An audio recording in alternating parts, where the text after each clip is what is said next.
Sejak awal semester genap tahun ajaran 2021-2022, sejumlah sekolah di Kota Palembang sudah mulai memberlakukan pembelajaran tatap muka atau PTM 100%.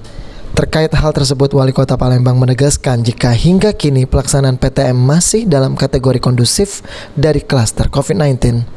Wali Kota Palembang Harnojoyo mengutarakan, hingga saat ini belum ada klaster COVID-19 di sekolah sejak penerapan PTM 100%, atau artinya hingga kini kebijakan tersebut masih kondusif. Salah satu upaya untuk menghindari adanya klaster di sekolah ialah dengan percepatan pelaksanaan vaksinasi bagi anak usia 6 hingga 11 tahun. Ditargetkan vaksinasi tersebut dapat selesai dalam waktu 10 hari. Meski begitu, Wali Kota Palembang menghimbau agar sekolah di Kota Palembang dapat mengontrol para siswanya dalam penerapan protokol kesehatan secara ketat untuk menghindari berbagai kemungkinan penularan virus corona.